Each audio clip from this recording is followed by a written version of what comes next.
From the book Jesus of Nazareth, Pope Benedict XVI.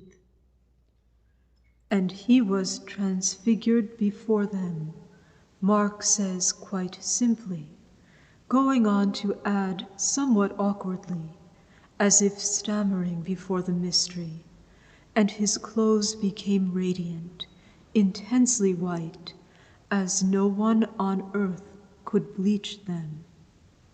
Matthew has rather more elevated words at his command. His face shone like the sun, and his clothes became white as light. Luke is the only one of the evangelists who begins his account by indicating the purpose of Jesus' ascent. He went up to the mountain to pray. It is in the context of Jesus' prayer that he now explains the event that the 3 disciples are to witness. And as he was praying, the appearance of his face was altered, and his clothing became dazzling white. The Transfiguration is a prayer event.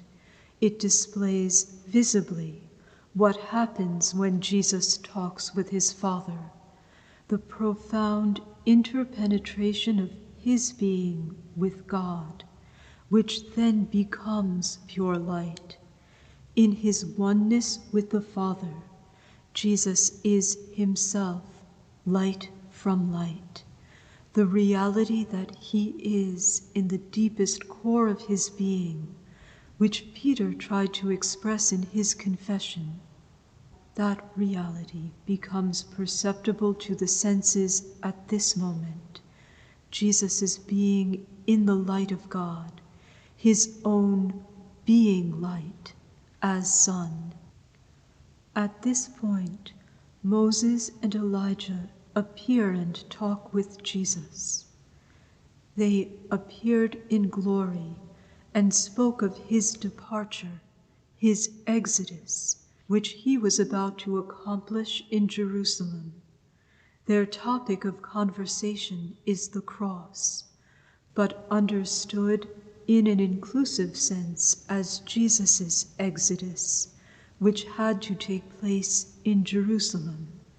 Jesus' cross is an exodus, a departure from this life, a passage through the Red Sea of the Passion, and a transition into glory, a glory, however, that forever bears the mark of Jesus' wounds.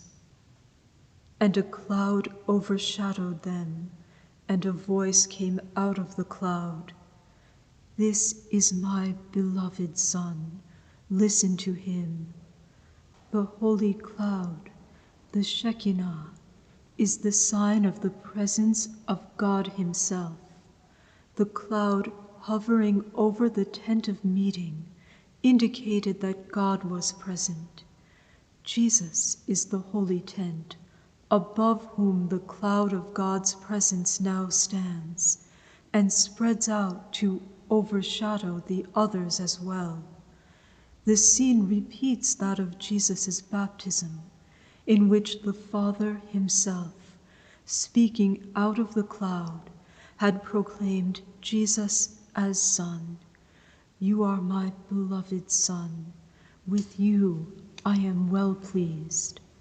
The solemn proclamation of sonship, however, is now followed by the command, listen to him.